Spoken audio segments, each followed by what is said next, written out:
we are live. According to...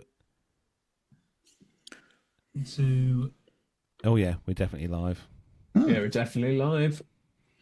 That's a good thing. That is. Lovely.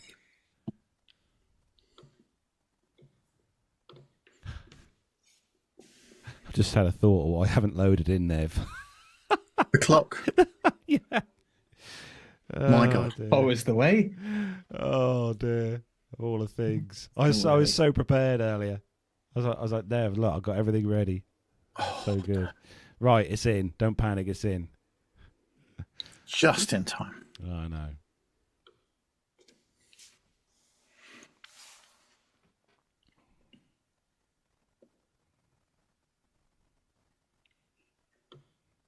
Well, I hope everybody has had a very nice and sunny day. Certainly the United Kingdom and the Republic of Ireland has been basking in sunshine today. Most of it, anyway. Apart from the very Excellent. top northwest for a while, but the rest of it's been tremendous. 26, 27 degrees today. So do you want to do the opening for the show this week, Nev? yes, all right. Hand you the gauntlet. Yes, you'll need to count me in as well, probably. I will. Yeah. If you can hear me, I think you should. Yes. I think I know the button to press for you to hear me. Right. Let me just put that on there. Turn the big screen on so I can see us in glorious.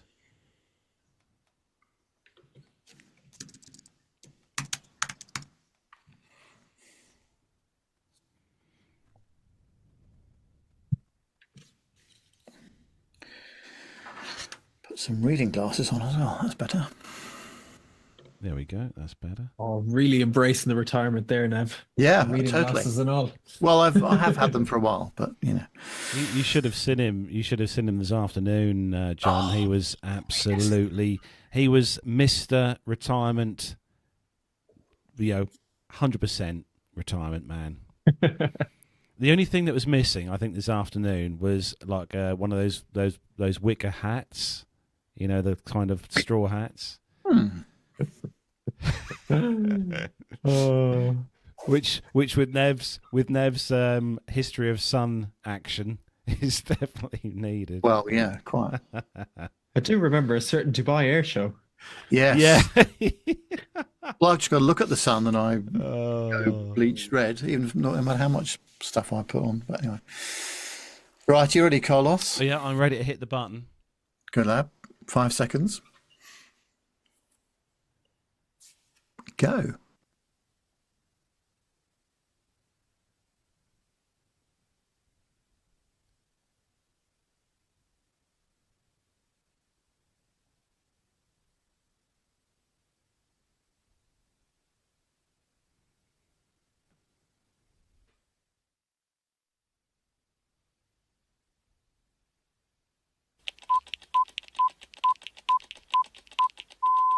Ten, 9, 8, 7, 6, 5, 4, 3, 10, 9.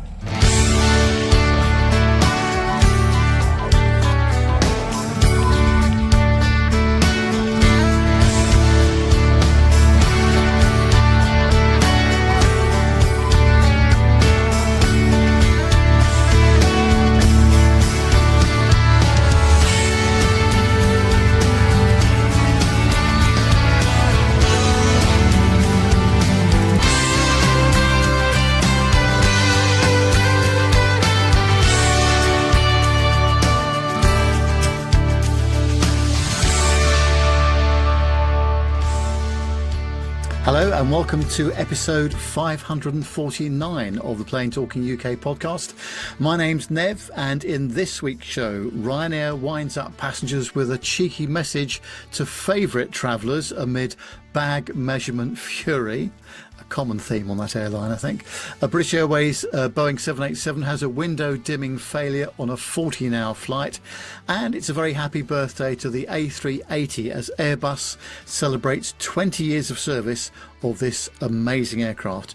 And in the military, it's the last of the V-22 Ospreys, and the RAF prepare for a big show celebrating VE Day 80, as they're calling it. So joining me across in the Suffolk countryside this week is Carlos in his garage studio. Hello, mate.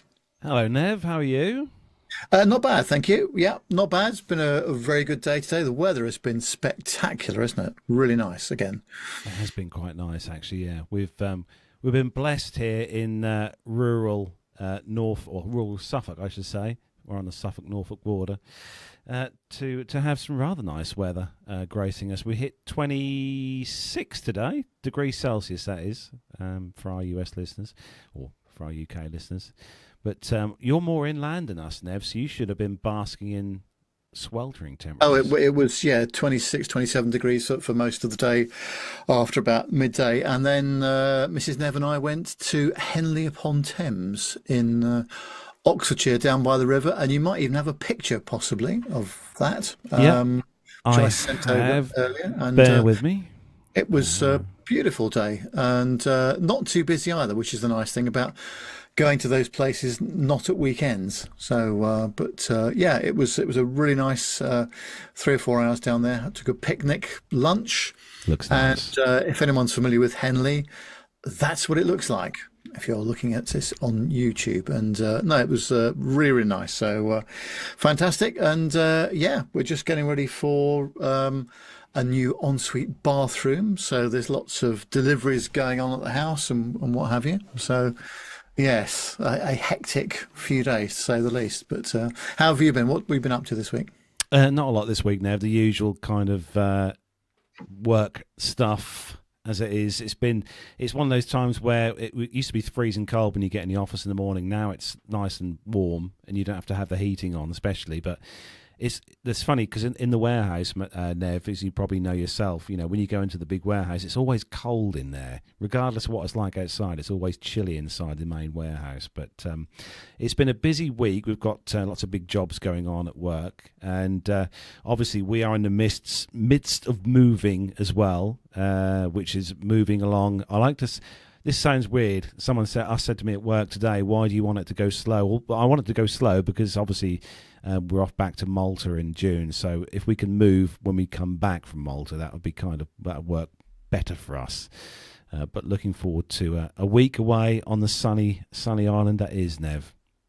Nice. Well, Matt's not with us this week, unfortunately, but at very short notice and a very nice surprise, we have been joined by producer John. Hello, John. How are you? Well, hello. How are things? Good to see you again. I haven't been on the show in a while. Sorry about that. It's been a busy couple of months and a busy couple of weeks for sure. Yeah, excellent. And you've been busy in your job, I would imagine. Oh, non-stop. Absolutely non-stop. I mean, aviation has certainly come back since COVID. And I mean, we've had stories about it in the last few weeks that it's kind of at the highest point that it's ever been. And anecdotally, definitely that is true. That is definitely true. Yeah, all the people I've spoken to, they're not worried about load factors at all or on the medium to long haul stuff. It's just chock-a-block, and I think it's going to remain the case for the whole of the spring and summer, I would imagine. Yeah, I mean, we've just finished our kind of spring, the spring peak season, and we have maybe a week and a half until summer really kicks in, and then that's it until October. So yeah, in 90 to I'd say 98% load factors across pretty much every airline across the world at the moment. Aviation's in a really good place at the moment, I'm glad to say. Well, I'll play that back to you one of these days when it all goes wrong again in a couple of months' time or something like that. I hope it doesn't, obviously, but you never quite know with aviation, do you, what you're going to get? So, no, look, it looks promising. I also think with various bits of gloom and doom going on around the world, people are going, do you know what, I just need to get away. So, yeah, I think there's a lot of that as well, isn't there? Yeah, I think you're right. No, I think it's great, and we'll soak up and bask in the glory while it lasts. Excellent stuff. Very good. Well, let's have a look at who's in the chat room tonight. Mazus, always. Right there at the very top of the list. Richard Adams, welcome to you. Dirk S., John Falk. Who else is in there?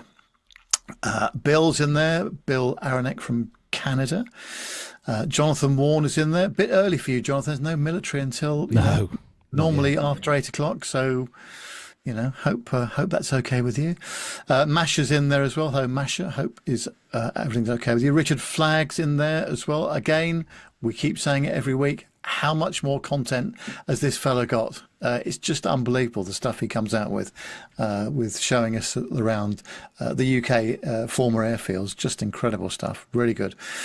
And Simply Bespoke Travel and Hobby Time as well. So welcome to you all. Thank you very much indeed for joining us live on the show tonight. We've got a packed show tonight, actually.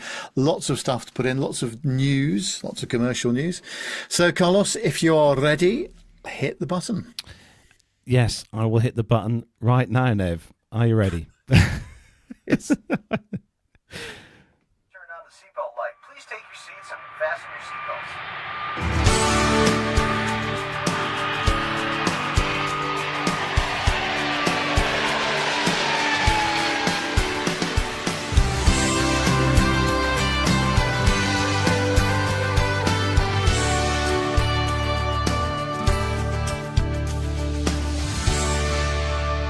Trying to adjust the heat in the studio here. It's 28 degrees Celsius in here right now. Out. It's a bit warm. But first news story this week comes from businesstraveller.com. Etihad is the first airline to introduce first class to narrow body aircraft, doubles down on the premium leisure market. This week, Etihad unveiled its latest cabin to join the fleet, with its flight scheduled to start on the 1st of August. Etihad is setting a new standard for single-aisle flying with its debut of its all-new A321LR, featuring the very first international first-class product to fly on a narrow-body aircraft, while CEO Anatol Naves told Business Traveller that the airline will operate the A321LR on thinner and trial routes. It's a commitment to the luxury leisure market by offering 3 classes. The A321LR, he said, is an amazing aircraft which proves our commitment to luxury customer experience and connectivity, he said. With our new first suites, which consist of 14 lie-flat business seats with direct aisle access and upgraded economy, we've taken the luxury experience we are famed for in our wide-bodied fleet and updated it to offer our guests the same experience on the single-aisle aircraft, while keeping them seamlessly connected with super-fast streaming Wi-Fi throughout the journey. The aircraft also symbolises the tip of an iceberg for the carrier. The A321LR heralds a new era dubbed Beyond Borders, which will see a $1 billion investment in hard and soft products, including the imminent retrofit of the airline's 777 and 787 fleet. Etihad's CCO, ArcD, confirmed exclusively to Business Traveller that the wide-body retrofit will continue to include first class, and the airline has a commitment to the market and strongly hinted at the introduction of a premium economy product for the airline's wide-bodies, reflecting a clear commercial reaction to the rise of the cabin within the Middle East. More broadly, the A321LR marks a transformation, a moment for Etihad as we accelerate towards our Journey 2030 vision, doubling our fleet size, tripling our passenger numbers, and opening 16 new destinations in 2025 alone. So, unlike the 14 business class seats, Etihad's A321LR's first suites will feature a sliding door, additional space including a buddy seat. I don't know why you want your anyone can come in the suite while you're in there. However, the seat features the same height, limiting the privacy for these suites. Both first suites and business class feature a large 4K screen for entertainment with Bluetooth pairing, wireless charging, and ensuring comfort and connectivity at each touch point. The new business class cabin with the Stellia Opera seat in a herringbone layout, offering 14 fully flat 78-inch beds that face the window for an additional element of privacy. Now, the story does go on. It says about the premium economy on the horizon, also having a retrofit and a refit of those. But we're going to have a look at the pictures of this said suite. Now, Nev, obviously you've been a fan of BA for many years. You've flown business class, obviously, for most of your working career, but you've flown business class on BA and plus other airlines. I think you've had Finnair as well, haven't you, Nev? You've flown with them. But I'm going to pop the pictures up on the screen there for everyone watching in the world of YouTube. Your thoughts on the look of the suite, Nev? It's phenomenal, basically, as you'd expect from Etihad. A really, really superb product, great lighting, great layout, and, everything's great about it, I would say. And I think BA would have to go some way to get anywhere near the quality that you're seeing here. And it's interesting, isn't it, that people are, prepared to pay the premium number for this facility. So that shot there, I think, is that the regular economy section you've just put up? I think it is, and also that's not bad at all. The seat pitch on the economy section. Pop that back up, Nev. Look at that. Is just unbelievably good. So I think it'll be a very popular product. And again, single aisle operation as well. I compare that to what BA have done, for example, on the Tel Aviv route. So that previously was operated by either 777 or 787 aircraft, and many of those sectors have been reduced to A321 or A320s. Now, for a 5-hour flight in not exactly brand new aircraft, single aisle, that's a bit of a slog. But I think if you're flying with the Etihad guys and girls, that would be quite a nice experience, I have to say. But I'd still like to experience, some single aisle aircraft on the long haul routes, I must say. I'm looking forward to trying that one day. Yeah, we talk about in the show, don't we, Nev, about the premium economy product now really, really kicking off, growing with airlines, more airlines adopting premium economy as either a bigger part of the aircraft to sell more seats, or they're ramping up their quality of their premium economy product. But what do you think, John, about this whole premium economy thing? Do you think people are willing to make that extra leap to pay a few, well, I say a few, it's more than a few £100 extra to fly in premium as opposed to economy, standard economy class? Yeah, well, I mean, look, I was saying during the intro that I think aviation is in a really good place at the moment. And I think the leisure market, and Nev was pointing out earlier, the leisure market really is growing.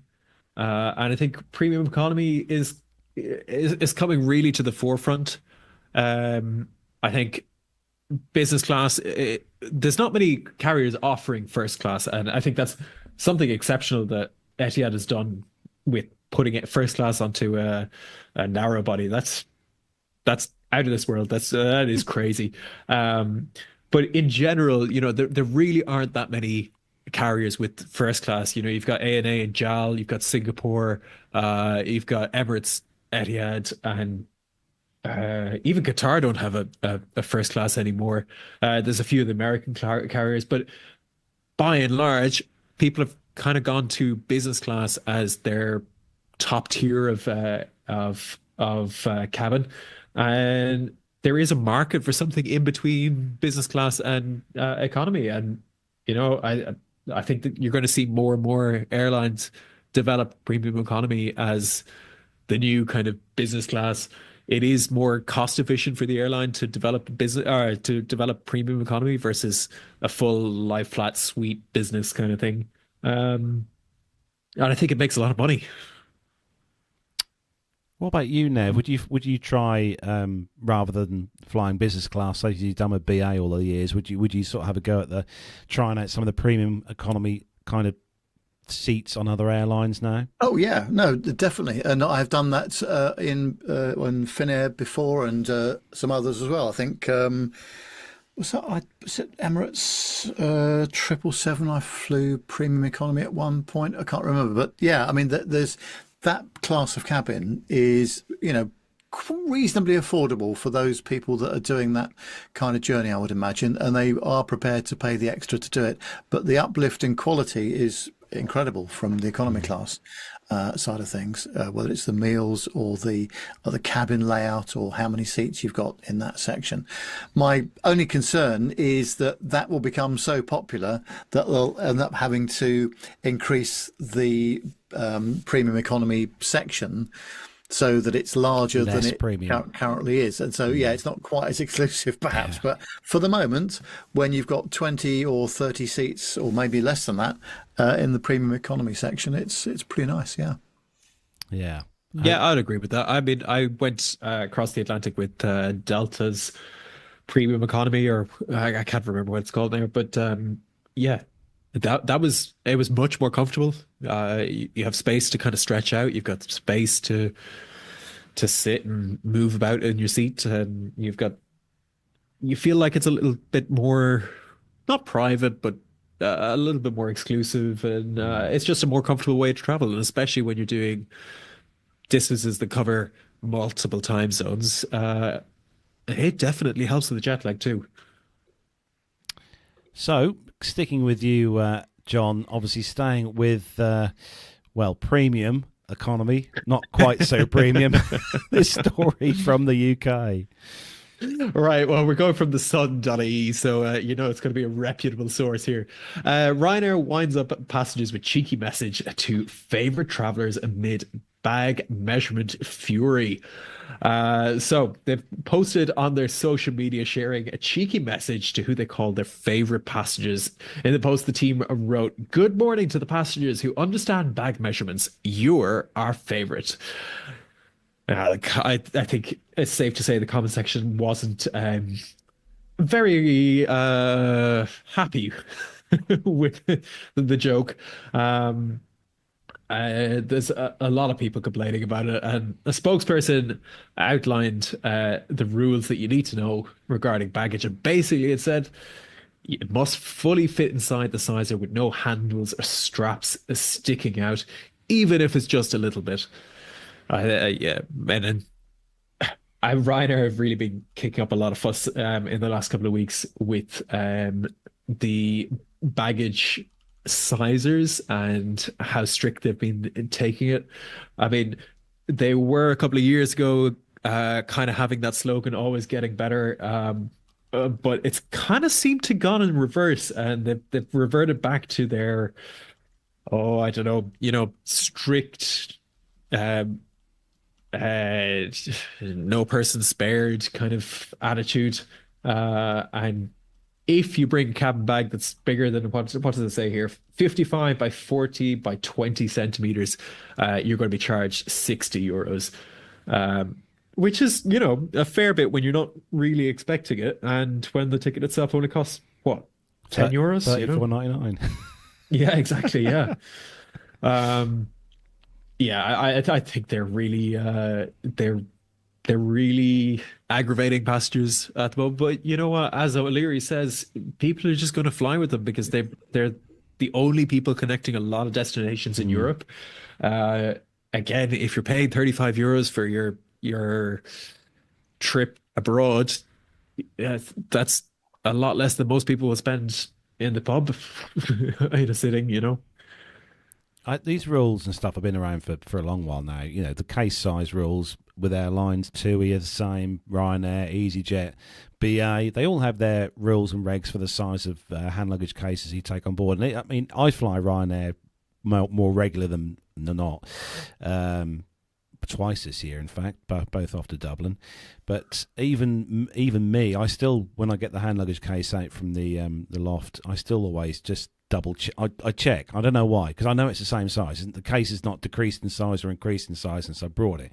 But I always just double check on the website with the airline I'm flying with to make sure that my my carry-on suitcase is the right size to go in the overhead bins and won't be flagged up by staff. But I think if you go to an airport, and we've all been there, Nev's been there, I expect, before, where you've stood in a queue at check-in if you're checking a suitcase in, and the person in front of you has got a rucksack or a bag that's about 14 foot by 6, and you think that's not regulation. But they you watch them carry on through, the security go through. But yeah. Yeah, well, I mean, anecdotally, I've heard of people and friends that have been caught out by this in recent past, and they're saying that now that the sizers are not quite the correct size, and they were a little bit too generous in the past, so they're trying to make those sizes slightly smaller, and they've got these new lines that are inside the sizers. So, I mean, you got to be careful. I personally, I wouldn't push it with Ryanair or with any of the baggage limits, to be honest with you, because I mean, if you can save yourself 5 centimeters wherever on the bag, I think that's probably better than spending 60 to 75 euros for it to be placed in the hold, you know? Yeah, especially if you've only paid, like I said, a few quid for your flight, which you know, when I booked my flights to Dublin for October this year, going out for a friend's stag weekend, you know, it's $34.99. Yeah. Yeah, exactly. John Falk has a great comment in the chat room, and it says, in some ways, it's better that they're consistent because other airlines are not, for the most part. And I kind of agree. I don't know if that's me just working in the airline industry in general. But yeah, consistency, you know what you're getting. You know, if you're going to be booking Ryanair, then you know you're going to be scrutinized. Just out of interest, John, because obviously you've flown in the past quite a bit on the 737. How many the sort of carry-on cases should you be able to get in one of those overhead locker, you know, the standard overhead locker bin? I mean, I think rough idea. Whenever I fly with Ryanair, they fit about four into their overhead lockers, and there's probably one every 2 or 3 rows. So I'd say maybe if you're really packing it in, you could probably get 80 decent sized cases into the cabin. But I mean, they fly with, what is it, between 189 and 197 passengers. So at least 60% of those people are not going to get their bags on, and that's why these baggage rules are in place, is because if they were to offload everything, it takes time at the gate, and they want to discourage people from doing that because that affects turnaround times. And at the end of the day, the quicker turnaround they have, the more time the planes spend in the air, the less time that they're paying for on the ground, and the cheaper the flights, which is why people fly with them. Definitely. That's why I choose. It's not for the service or the paninis, I can tell you that much. Or the scratch cards. Or the scratch cards. Anyway. Oh, dear. Right. Nev, moving on from Ryanair to an airline you know quite well. And I wonder whether this particular issue would annoy you at all on a flight. Oh dear. Well, it's one of those things, isn't it? You know, with technical advances comes technical challenges, and it's on aviation.a-to-z.com, and it says that passengers aboard British Airways Boeing 787-9 endured 14 hours of relentless sunshine during their journey from Tokyo to London after the aircraft's electronic window dimming system failed along one side of the cabin. The malfunction, which affected BA Flight 6, left travellers on the affected side of the aircraft struggling with bright daylight throughout most of the ultra-long haul journey. The flight crew were aware of the issue before takeoff from Tokyo Haneda Airport, and engineers were called to examine the problem, but despite their efforts, they couldn't restore functionality to the dimming system. Faced with the prospects of operating a lengthy flight with malfunctioning window controls, the maintenance team improvised a solution. They repurposed paper tray liners as makeshift window shades, attaching them to the windows with adhesive tape.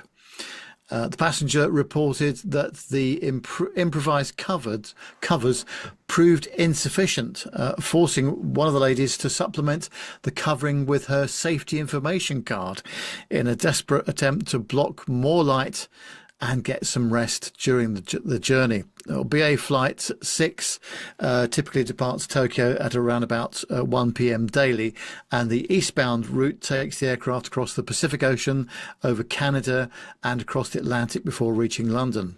This routing means that the aircraft flies predominantly in daylight conditions throughout the 14-hour journey, with darkness never fully setting in outside the plane, making functional window dimmers particularly important for passenger comfort. Summing up the experience succinctly in their social media post, the affected passenger wrote, "Just didn't feel very premium at all," before inquiring about potential compensation for the inconvenience. The incident highlights the vulnerability of modern aircraft systems and the impact technical failures can have on passenger comfort during long-haul journeys, particularly when alternative solutions cannot fully replicate the functionality of sophisticated onboard technology. I've never seen the point of electronic dimmable windows. What was wrong with the previous system? Is this not just, people looking for problems to solve that don't exist? I mean, this is a rare event by the sounds of it, but it's very clever, and when they're working, it's great. But if you have a big moment like this, it's pretty inconvenient when most of the flight's in daylight. A difficult one. But that's what gaffer tape and safety cards are for, isn't it? But that's only if the crew have got, a stash of double-sided or some sellotape on the aircraft. If they haven't, and I bet you it's impossible near enough to stick anything to those, those sidewalls. Well, can you imagine? Yeah, but also the electronics involved to do this. I mean, it's all very clever and all the rest of it, but there's things can go wrong. But with the good old manual window blind, it rarely went wrong. And if it did go wrong, it would only be one that would be affected. Dirk S makes a very good point, and he says, there was never a flight in history in which more people actually looked at their onboard safety card. True. Very and true. I like Bill's comment as well. If you have the self-loading passengers control the blinds, the cabin crew can't darken the cabin when they want to. Which, I can see. But I'm with you, Nev. I think that these are kind of gimmicky, and the simpler the better. I mean, especially when you're at 35,000 feet and you've got not a huge amount of resources to fix things. I think the simpler the better. And I'm surprised that they had enough tape on board, because tape is something that is quite tightly controlled. It's one of those items that you probably won't get away with going through security in a lot of airports. Even things like physio tape or the kinesiology tape, the brightly colored blue and pink bands and stuff. Even things like that. Sports teams especially have to be careful when they go through security, because it's kind of regarded as something that's not quite dangerous, but a threat security-wise. Listen, we've got plenty more things that you can use on the aircraft, but tape, I'm surprised. And I would hazard a guess that it's coming out of a medical kit, because that's one of the only places. Some airlines have it in their security kits as well. But not only that, that's a lot of windows to cover on one side of the aircraft. I mean, if it's a whole side of an aircraft, I'm fairly sure in economy, in BA, they've got these dimmable wind shades as well. I think. Am I right? Yeah. Have you guys flown in the 787? Yeah, they have. Yeah. At the airline that I work for, we have a similar system that caused no end of trouble. But we do have these kind of inserts that we give to the cabin crew so that they can put them in. Now, we only have 4 of them per aircraft. So, I mean, if you're that's not going to do a whole aircraft side. But they're kind of like a blackout blind that you could put into the window just in case. They have thought about these things, but not for the whole aircraft. Definitely not. Yeah, it's just a gimmick. It's interesting on that story. It says the flight crew were aware of the issue before takeoff from Haneda, and the engineers, obviously, like Nev said, were called to examine the problem, but couldn't restore its functionality. So I'm guessing that obviously when they're in Haneda, they've not got access to, I don't know, all the engineers for that. They probably would have an engineer, but it's probably low down on the priority list. And the other thing too is that if they were at base, if they were at Heathrow, they probably would have stores of these, these window shades that you can manually insert into the windows to help them with this. That probably wouldn't be the case at Haneda, although I'm surprised that they didn't borrow them from the likes of is it JAL, the One World partner? Yes. Yeah. It is, isn't it? Yeah. So Japan Airlines has got 787s. They've probably got the same sorts of blackout shades that you can put in. If someone was quick thinking enough, I'm sure they could have worked out an agreement. I know various different airlines have agreements for spare parts and for other technical things, especially with regards to engines and stuff, to share components with other partner airlines. So, I think there are ways around this. But yeah, definitely low priority. I'll say Dirk in the chat room. Can you see what he just put, John? So next time, bring a properly sized piece of cardboard for your plane and chewing gum. Cleaners are going to have an absolute field day. Oh my word! But no, I've flown the Dreamliner a number of times now, and and had the little button, you press it and it dims the thing. But the cabin crew have control over it anyway when they want to. But no, here's the thing: do you actually use it? I've used it when I've flown on the Dreamliner. I've used it probably once or twice, and that was only when I wanted to go to sleep and it was still bright outside, and I just knocked it down a few notches because you can obviously come down in certain gradients of darkness. But other than that, no. Personally, I'd just rather have a blind you pull down with your hand like the old school way. Yeah, me too. Right, moving on to the next story. Nice one, this one. If you love your really nicely themed liveries. This is aerotime.aero. This comes from Alaska Airlines unveils Disney Princess Tiana themed livery. Now, I have no idea who this is because I don't have kids. But Alaska Airlines has unveiled what must be a contender for one of the most elaborate aircraft liveries in recent times. In the collaboration with Disneyland Resorts, located in California, the carrier unveiled a vibrant new livery at its base in Portland International Airport on April the 27th this year. Before the aircraft is set off on its first revenue passenger service to Santa Ana, California. According to the airline, in a statement, the carrier is inviting guests to embrace adventure and dream big with its newest Disney-themed aircraft, Tiana's Bayou Adventure Flyer. Right, I'm going to pop the picture up on the screen here for you if you're watching in the world of YouTube to see what this is like. There we go. Inspired by The Princess and the Frog, the movie made by Walt Disney Animation Studios, the design captures Princess Tiana's adventurous spirit and also celebrates the latest chapter in the princesses and entrepreneurs story of Tiana Bayou's adventure. The exhilarating water-based attraction and music-filled journey at Disneyland Park in Anaheim, California, says the airline. The 17-year-old Boeing 737-800 registered November 596 Alpha Sierra features a stunning exterior showcasing Princess Tiana, which pays homage to the character's inspiring story, as well as the new immersive Tiana's Bayou Adventure. According to the company, the hugely elaborate design took artists more than 2,000 hours to paint, with intricate touches showing the movie's Louis the alligator character splashing among the water lilies on the bayou, plus a trail of fireflies following the plane's nose to tail. Other characters from the movie, including Mama Odie and Prince Naveen, were pictured on the aircraft's winglets. The Disney theme continues inside the cabin, with the airline offering Tiana Bayou's adventure snacks for purchase. I mean, they probably were never going to not do that, were they? Snacks. The kids are going to go crazy for them.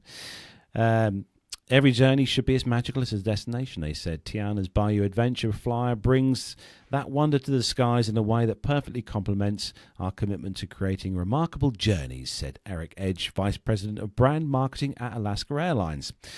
The aircraft captures Princess Tiana's love for exploration and adventure. And the newly unveiled design marks Alaska Airlines' 9th Disneyland Resort-themed aircraft, along with its first to feature one of the famous Disney princesses. Passengers of Alaska Airlines will be able to fly aboard the Tiana Bayou's Adventure Flyer aircraft through Alaska's route network for the next several years, adds the company. So if you want to fly this aircraft, you've got plenty of time to try and get on board this aircraft. But I put a note on here at the end of the notes here, what I wrote yesterday, guys. I think you can see that on there. Am I sort of going a bit overboard in saying that a lot of airlines' liveries nowadays are a bit bland? Yeah, in some cases. I think the thing is that several things here. The thing that I would say first of all is where there's new aircraft involved, the backlog both of Boeing and Airbus aircraft. I don't know what Embraer's like at the moment, but they just want to get the thing out there and get it earning money.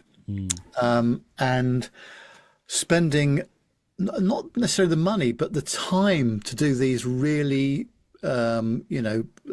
sophisticated paint jobs, it just means the aircraft's going to be out of service for even longer. And if it's a refurbishment, the same thing applies, I would have thought. So there's probably some practical reasons why people don't do this on a regular basis. Personally speaking, I don't really like this. I think it looks ridiculous, but then I'm a gentleman of a certain age, and you have grandchildren, Nev. That I may well be in the minority, and my grandkids will be absolutely delighted with it. But there's also, I don't think there's a video as well in that folder, Carlos. And is that? Want to play that at all? Yeah, it shows you how they go about painting it, and all the rest of it runs for a minute and a half or so.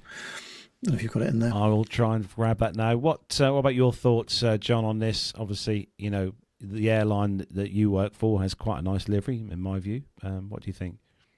Well, I mean, okay, this livery, I have two minds about it. I like the idea. Of what I think, though, is that the details on this are way too small on a 737. The 1-2 pitch, key inserted, it's right over the heart of the plane. You can't see believe it. As well as maybe some other ones. But I kind of like the idea of these special liveries in general. I think. I think there are some airlines that do it well. I think that's. And then here comes the 2-2 pitch down. The fastball swung on, hit the deep center field. And it is enough eyes on the airline that they can kind of justify the cost and the time put into it.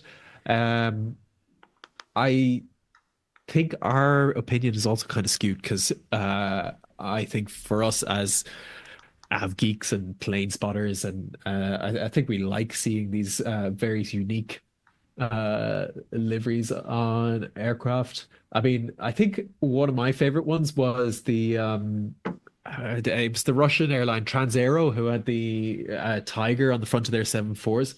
I really, really like that one. And somebody else in the chat room said Iron Maiden's Ed Force One was a great livery. Yeah, I totally agree. I mean, these things are meant to turn heads. I don't know if Alaska hit the mark on this one, but certainly I think special liveries in general. I think that I think that they work. Yeah, I think Alaska have always been one of those airlines that have had nice liveries, especially the tail arts and stuff. Norwegian have always had some nice tail arts on their 737-800s, which I quite like. There's quite a nice kind of touch. And cast your mind back, Nev, to, what was it, the 90s when BA had all those. I mean, some were quite garish, but BA had some of those really nice artistic tail arts on, I think they had them on all the fleets, the 747s and the most of them. Well, you may say they were nice. I wasn't. Not all of them. Not all. I of wasn't them. overly keen on. And if you remember, our first woman prime minister agreed with me. In fact, during a BA event somewhere, she actually got a handkerchief and put it over the tail of one of the aircraft displaying this livery, and indicating that she was not amused by it either. But there are other people that take a different view, obviously. But yeah, do you remember for the Olympics they had the baby bus that was the gold one? Yeah. What do you think of those ones? I mean, they are striking. They still retain the kind of the brand design of the airline, but they are definitely one of a kind. Yes, no, I agree, John. Absolutely. No, it was good. They're very good, and actually, that sort of thing. It's quite subtle in a way, but yeah. I'm keen to see some special ones, but I think the one you've just shown, Carlos, is probably for my taste anyway, but a bit much. That begs the question, Nev. What would you like to see on a BA Dreamliner? I just want to see the Landor livery. That's it. That's all you got to do for me. That would be nice. Go back to Landor, and all will be well. That's what we need to do. But that's not going to happen, I don't think. We've moved on from that. But what a classic livery that was. Absolutely. You know what? It's great when we see these like retro celebrating their heritage, because I mean, aviation has come a long, long way in the time since those liveries, and I think it's good to celebrate that. Aer Lingus has their retro livery as well. That's another one of the IAG group. JP Portugal as well. They've got one of those. Yeah, I think Lufthansa have one of their 747s in the old Lufthansa livery as well. That I quite like that one. And there's a BA with its BEA livery as well. Yes, 319, isn't there? Is it 319? Yep, it is. Yeah. Yeah, I really, really like those. Yeah, more airlines should do that. Do a retro livery. All the airlines should do it, I think. Who go back that far, that has a retro livery, should definitely give. Well, we've seen some like airlines update their liveries. You had Korean update their livery recently. Have you seen that? They've gone from something like that was quite iconic and like eye-catching to something that kind of, I don't know. To me, it's gotten modern and really lacks character. That's just me. I don't know. What do people think? I'll tell you one airline that will probably never change its livery, and that's Ryanair and EasyJet. Too much money. Yeah. Can you imagine them hiring a design team? Oh, no. Mark Priestley in the chat room says Monarch Airways was a favourite of his with their livery. Yeah. And that's a good bit of nostalgia there. And Britannia for me as well. Yeah. I love their livery. Yeah. Very good. Yeah. Right. Now, John, you've got the next story, and I was quite shocked at this one because it's one thing that I have to admit, put my hand up, I personally do pretty much every time I fly. Yeah, I think most people who listen to the show will be guilty of this as well. Let us know in the chat room what your thoughts on it. It says Jet2, Ryanair, EasyJet, and TUI passengers could be kicked off flights over a tarmac rule. It's from the birminghammail.co.uk. Passengers flying with popular budget airlines such as Jet2, Ryanair, EasyJet, and TUI could be in for a surprise if they disregard a lesser known rule. Travelers could face being removed during their flights due to an obscure regulation prohibiting photography on the tarmac. A TikTok video posted by a traveler recently went viral, alerting passengers of these airlines to this rule after he was ejected from a flight for what appeared to be an innocent mistake. Jimmy Mitchell was removed from a Jetstar flight from Sydney to Brisbane and took to social media to share his experience. The father pulled out his phone to quickly capture a photo of his wife and their children as they boarded a plane, but unbeknownst to him, there had been a warning against using phones on the tarmac during refueling. After being escorted off the plane, Mr. Mitchell expressed his frustration and basically was told that basically was telling the story that as people were calling him an idiot. I think that's airport workers, if I'm not mistaken. The lady said she was basically saying you can't take photos on the tarmac, you can't take photos on the tarmac. It's common knowledge that airport security zones and tarmacs are areas where passengers are usually told to keep their phones tucked away, and although there's no law against snapping photos in public spaces, UK airports, being private entities, do have the right to ban photography, a rule that most of them enforce, particularly in secure areas. When you're not in a secure zone, the photos are for personal rather than commercial use is generally accepted. Areas before customs arrivals typically impose the restrictions on electronic devices and photography, and airlines and airport staff often use their discretion to decide when to allow photography and when to ask passengers just to stop. Jetstar clarified that phone usage is not allowed on the tarmac, and this is as it is an operational space, and we reminded customers of this via gate PAs.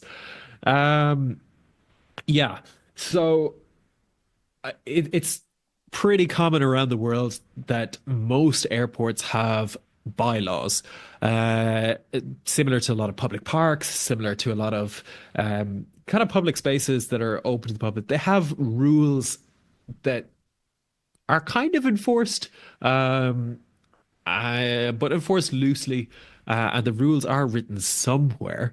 It's just not always really very well signposted, or I mean, they do say that Jetstar clarified this using gate PAs. I don't know if that's true, but a lot of airports around the world restrict photography. I mean, I don't know if I agree with restricting photography of just, the airside in general, but especially when you're refueling and you're boarding on the tarmac next to these aircraft, I think that's probably a good idea. Just like you shouldn't have your phone out when you are putting petrol in your car. I think that's a fairly reasonable ask. But yeah, could airport staff have been a little bit nicer and a little bit more understanding? I think so. Yeah, I don't think I'll stop unless I get shouted at, in which case I will. But I think it's one of the things of travel, isn't it? When you're traveling with your friends or family, especially with young children, you want to take those pictures to, take a snapshot of that part of your journey. It's all a part of the holiday experience, isn't it? Boarding a plane, unless you're boarding like a 380 or a 777 or something big at a larger airport where you're going through one of the air bridges, in which case it's a bit of a depressing part of the journey. some of those bridges are awful, absolutely awful. Yeah, I mean, I love being on the tarmac, and I like taking photos just like anyone else. But I think part of the reason when you're boarding on the tarmac more than anything else is that people, when they're taking photos, lose the sense of their situational awareness and what's around them. And the tarmac is a busy place. There are a lot of there are a lot of trucks coming around. There are a lot of these baggage carts. There's a lot of buses. There's a lot of there's just so much going on a ramp that anything that you can do to reduce the time that you have people on the ramp is probably a good idea safety wise. I mean, that's possibly why a lot of airlines have the rule. Why airports have that rule, I have no idea. I don't think there's too much of a security risk. Anything that people can see, people can see. I don't think that there's anything too secret going on behind the scenes in an airport. It's not like the baggage handlers have their own Illuminati meetings going on. Oh, don't they? I thought they did. Oh no, I think they're far too busy for that. No, I mean, I do get it. I mean, and of course, those airlines that don't use the jet bridges but are using the aircraft steps or other means of getting onto the aircraft. Yes, you're right. I mean, the ground handling equipment and all the rest of it, there's an awful lot going on, and normally it's all cordoned off, but just occasionally, you get a rogue passenger that starts doing their own thing. So I can kind of understand why that might be an issue, possibly. But I'll tell you, yeah. One of the things that's a really big issue for these airlines, especially the ones who are flying like 737s where the engines are low to the ground, is people walking close to or up to and touching the engines. I have seen it happen. I've seen people be silly enough to do that, and these things are powerful even when they're not switched on. When the wind goes through these engines, they windmill, so you can see them spin around and they look like they're moving. I mean, they're not doing anything other than kind of reacting to the wind that's around, but that's still quite a large force and definitely enough to break a finger if you're silly enough to put your hand in it, which people will inevitably be. Or coins. Oh, no, coins as well. Yes. Yeah. Rich Adams makes a good point in the chat room. Actually, he says they probably don't want photo evidence of luggage being thrown around by the air ground handlers, which I think applies more to the short haul kind of smaller aircraft.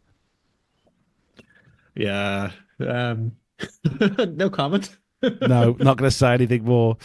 Right, moving on to the next story. This one is from edition.cnn.com, as my tea just gets brought in behind me there. Thank you. Thanks, wife.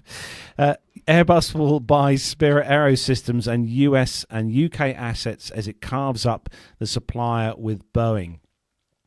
So Europe's Airbus has finalised an agreement to take some assets from Spirit Aerosystems, both companies said on Monday this week, completing a critical part of the transatlantic carve-up of the struggling supplier with US rival Boeing. The US plane maker agreed last year to buy back the aerostructures giant it spun off 2 decades ago for $4.7 billion in stock, while Airbus moved to take on the supplier's loss-making Europe-focused activities. 2 key plants involved in the transfer are Kingston in North Carolina, where Spirit makes a crucial part of the A350 fuselage, and a plant in Belfast, Northern Ireland, which makes carbon wings for the A220. Entering into the agreement is a significant milestone as we work towards closing of Boeing acquisition to the benefit of Spirit, its stockholders and stakeholders, Spirit Chief Financial Officer Irene Esteves said. Airbus would provide non-interest-bearing credit lines worth $200 million to Spirit as part of the deal, and the company said in its separate statements. And Airbus, meanwhile, will be compensated by a payment of $439 million from Spirit, the plane maker has said. Letters this month sent to employees from Boeing Commercial Airplanes, CEO Stephanie Pope and Spirit CEO Pat Shanagan, suggest that some work in Belfast and a plant in Prestwick, Scotland, not absorbed by Airbus, would go to Boeing. Spirit said in a statement that Airbus would acquire the production of the A220 wings in Belfast in the case a suitable buyer isn't found, and Airbus would also take over production of the A220 mid-fuselage. Meanwhile, Airbus said it would acquire the production wing components for the A320 and A350 in Prestwick, Scotland. And while Boeing had previously considered buying back its former subsidiary, the decision to move ahead comes as the plane maker boosts production of its strongest selling 737 MAX jet following a series of crashes and crises in previous years and in 2024 that weighed on output. Spirit, which produces the fuselage for the MAX, raised doubts last year about its ability to continue as a going concern, receiving financial help from both plane makers. Wichita, Kansas-based Spirit Aero said in February it has total financial liquidity of $890 million, but expects to burn $650 million to $700 million in free cash during the first half of 2025 without offering an explanation. Well, that's some figures. Airbus CFO Thomas Topner said the shareholders earlier this month that the company expects to complete the agreement with Spirit by the end of April, as in this month, and the full deal with Boeing is expected to close in the third quarter. So, could this finally be, a healing period, a sorting out period of all the stuff that's had or been issues in the last 2 or 3 years with Spirit? I don't know. Thoughts? Well, yeah, I mean, there's been a lot of criticism about how the two organisations have been working together, and I think this probably brings some separation, doesn't it? Let's see what happens. But yeah, I mean, because obviously Spirit Aerosystems is responsible for an awful lot of parts that go into these aircraft. So, and the fact that it's going to acquire the production of the A220 wings in Belfast as well. And if a suitable buyer isn't found, Airbus will take over the production of the mid-fuselage part. So, yeah, I mean, I think it's quite a big moment and probably something that needed to happen as well. Yeah, I think this is just something that was going to happen either which way in some form or another. And to be honest with you, it looks like a pretty decent deal. I think it's saving jobs and it's saving production lines and jobs. Yeah, and jobs. Yeah, I think it's good. Now, the financial liquidity of Spirit Aero burning through $650 million to $700 million in the first half of 2025. That is a lot of cash. Wow, that is a lot of cash. It just goes to show how much revenue has been generated by. This is one company that makes, parts, albeit it makes a lot of systems and a lot of parts for the two biggest aircraft manufacturers in the world. But still, that's a lot of money. It's nearly as much as Nev's pension. Well, it would have been. Have you seen what's happened to the pensions? Not that I spend every day looking at it, but the value of your pension can go down as well as up. Oh, no. They're dead right about that. That old chestnut. Yeah. Oh. God, dear. Shocking. And there's me thinking, God, I can't wait to retire. Now I'm thinking, no, I'm going to carry on working. You keep paying into it, mate. I'll keep paying into it, exactly.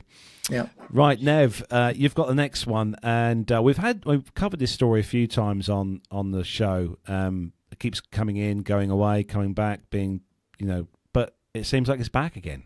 Well, have you ever gone to an airport in the last sort of 18 months, 2 years, to try and work out what the rules are with regard to putting stuff through the scanners?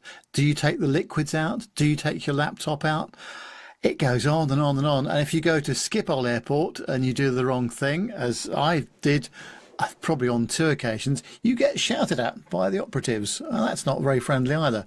However, Edinburgh Airport, that I know pretty well because I've been flying there a lot for work, they have finally got all of their new stuff in place. So it's on the stv.tv website, and it says that passengers travelling through Edinburgh Airport can now keep liquids and large electronics in their bags following a multi-million-pound project. 8 new scanners have been installed to transform the security hall at Edinburgh Airport by adding 2 lanes to its existing 6. The airport said that the £24 million investment completely modernises the process thanks to new technology, which is also in place at other Vinci airports. Vinci are the operator, the owners. Passengers are being told they can now move through security quicker, with passenger and staff safety said to be elevated due to the use of 3D functionality. Liquids still need to be 100 millilitres or less, but can remain in bags. This means that the airport will no longer issue single-use plastic bags. Well, Michael Herring, head of security at Edinburgh Airport, says this will be a welcome news for the millions of passengers who travel through Edinburgh Airport every year, and we're glad to be able to complete this project and speed up the process. We've invested almost £24 million to install this cutting-edge technology to improve the overall experience for passengers, and 97% of passengers are already passing through in under 10 minutes. It's also important to note that our high safety levels have been maintained and improved on due to the 3D technology, meaning it's a faster, more secure process in time for peak summer. I must say, Edinburgh do quite a good job of getting people through as quickly as they can, and it almost seems to be like a bit of a competition between each of the people that are in charge of the queues as to how quickly they can get people through. But I've, even with the older system, I've got no complaints about Edinburgh Airport at all. They've done a really good job. But one of the things that has always been lacking in different airports, and in fact at Heathrow Terminal 5, when they changed the rules from the fact that you could keep stuff in to the fact you had to take it out, and now you can keep it all back in again. So all of that mucking about is not great for the customer experience, that's for sure. So I always sort of say to the person on the who's doing the checking of the bags, are we keeping liquids in or out? Because even the signage may not be accurate on some occasions. But anyway, more importantly, at least it's all been put right at Edinburgh Airport. So that's good. Good to see that they've done the investment there and the 3D scanners are in place.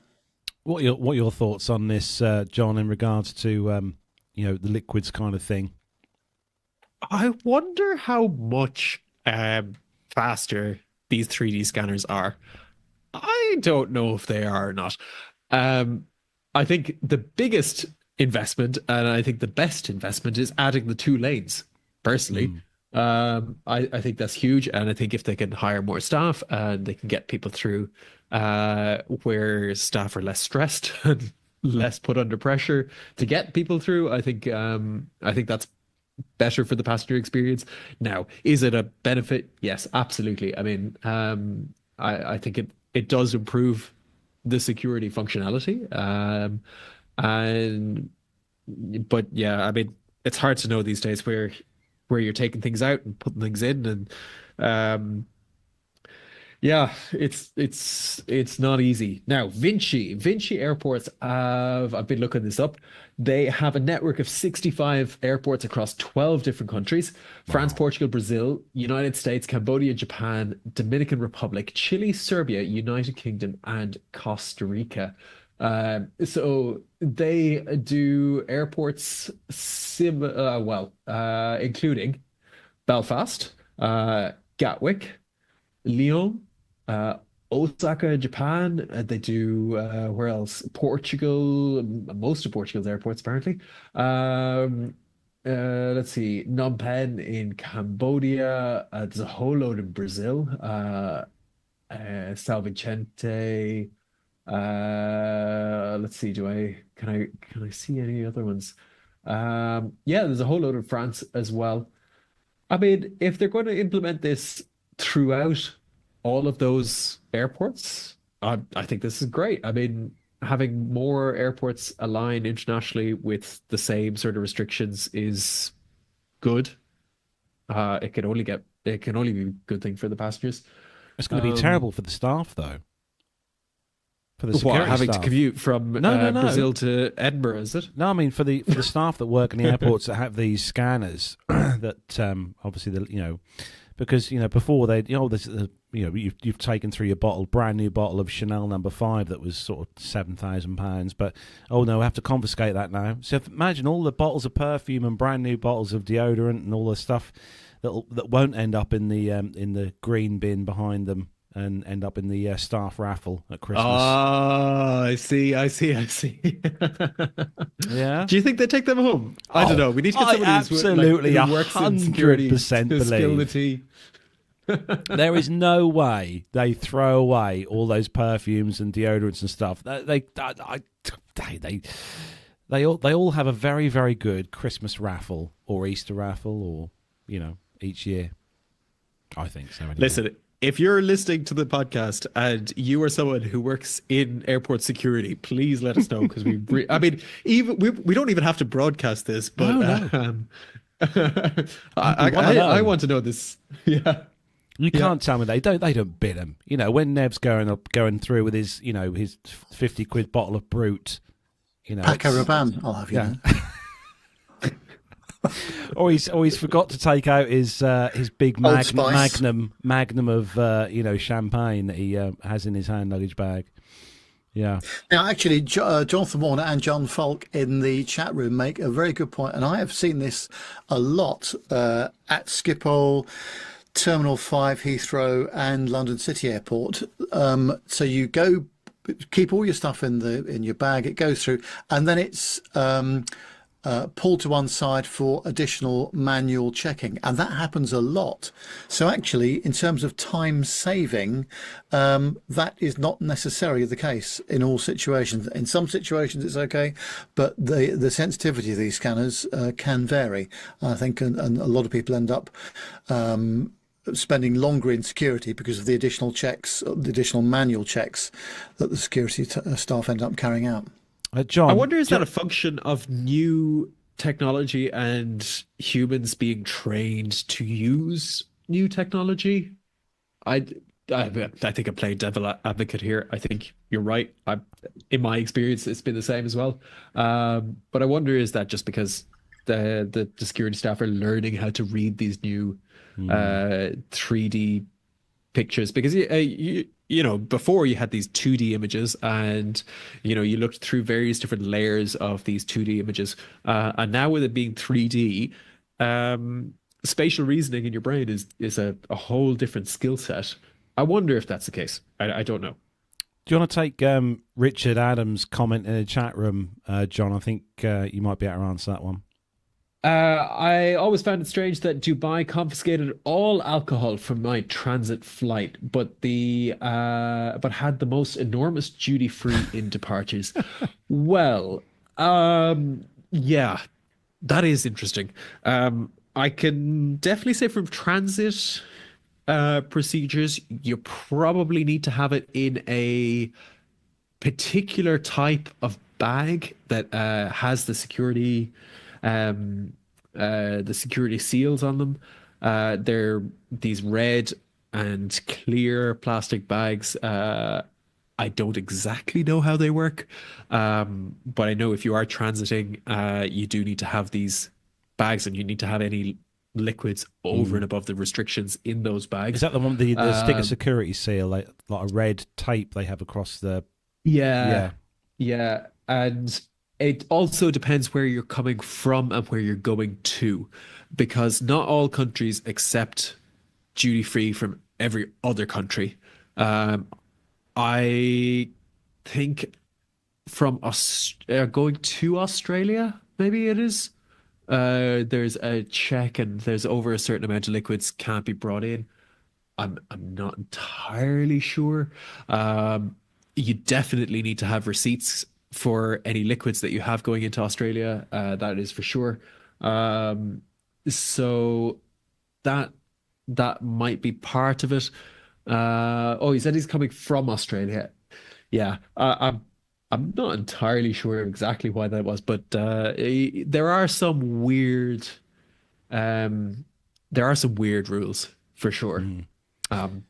Yeah, and I know there are some destinations where they take the duty free away from you and then give it back to you at the luggage carousel on the other side, so that you're not carrying it on the aircraft. And I think that has to do with the country's laws regarding in-flight drinking, which I think possibly should be.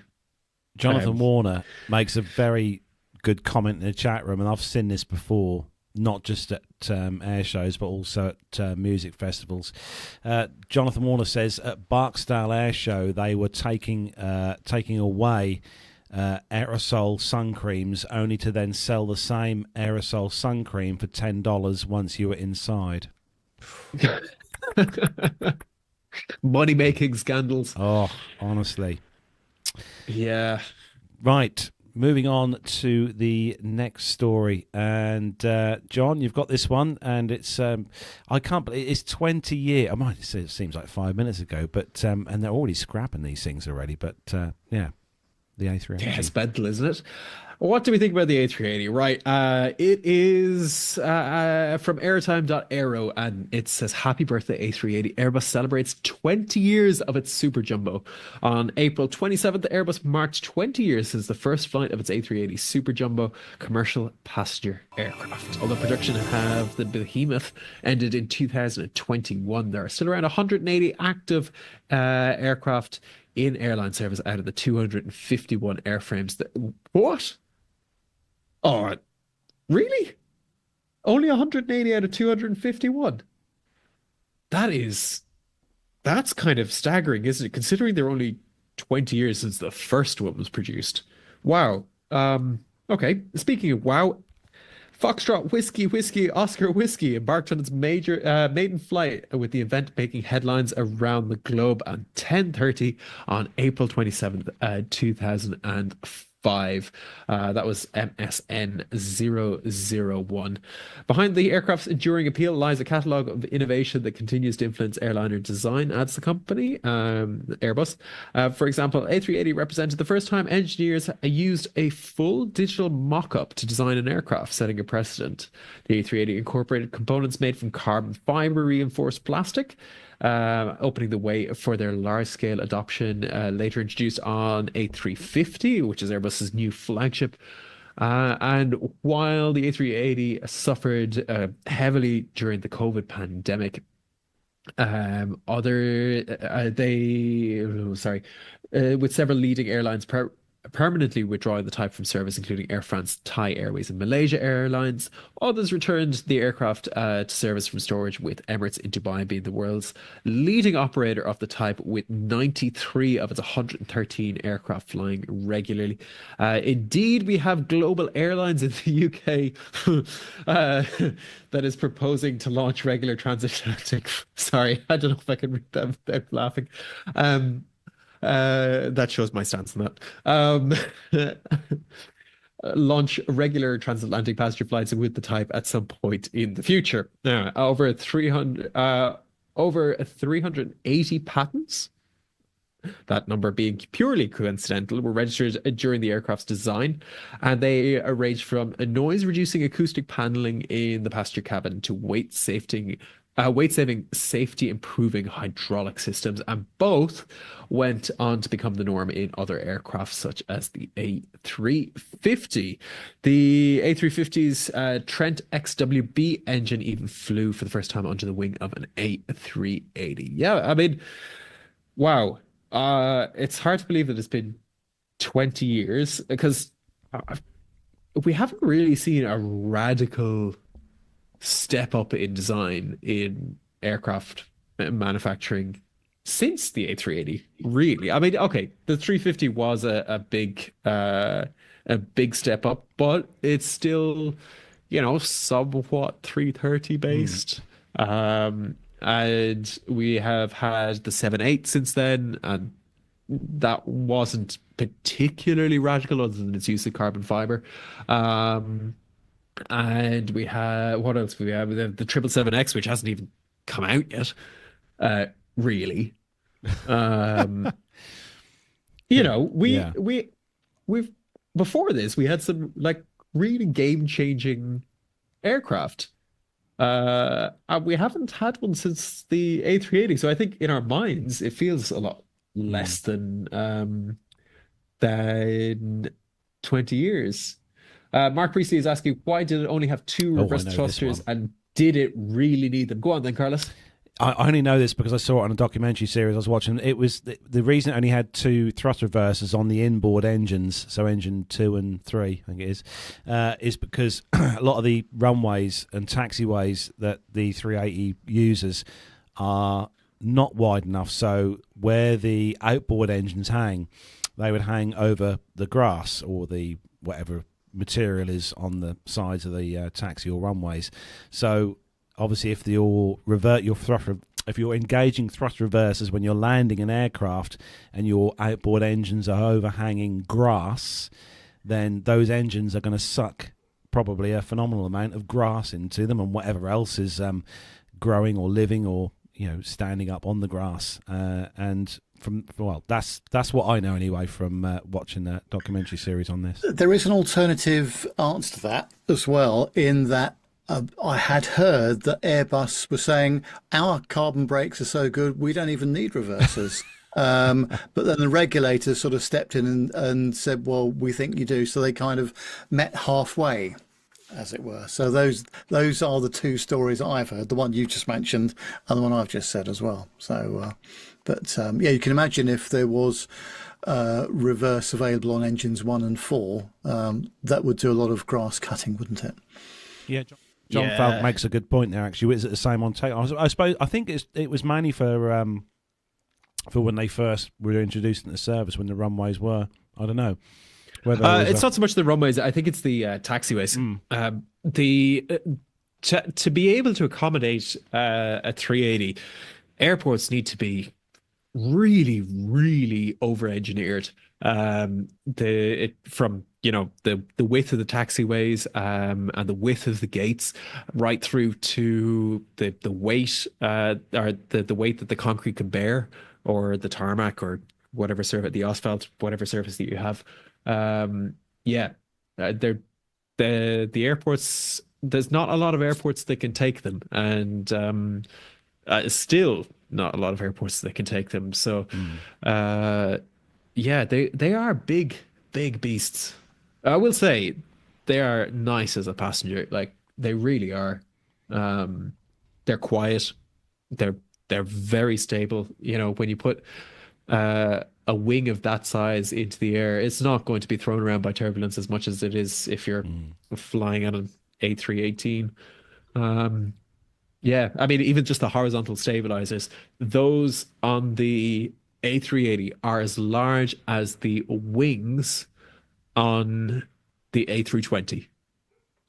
Wasn't that where we, at the Dubai Air Show, Nev, wasn't that where we stopped and had a lunch or drink once when we were at the air show? We stood underneath for shade. Yes. Yes, exactly. Yeah. Now, I had heard, John, that the person that designed the galley areas for the A380 should be shot. May have come in for some criticism. Is there any truth in that rumour? Listen, there are some great points about the galleys. There are not many of them. There are far more bad things to be said about them. There are a lot of things that don't work. And from what I've heard, I wouldn't really like to be operating in some of those galleys. There are some really, really good features. One of which is that you can isolate the electrics for any particular side of a galley that you're on. So if you were to have a smoke or fire event, you can shut just a very small section down, and that means that it's handy if you want to use the rest of the galley for the rest of the flight, and it's also handy when you have something go wrong, which may or may not frequently happen. There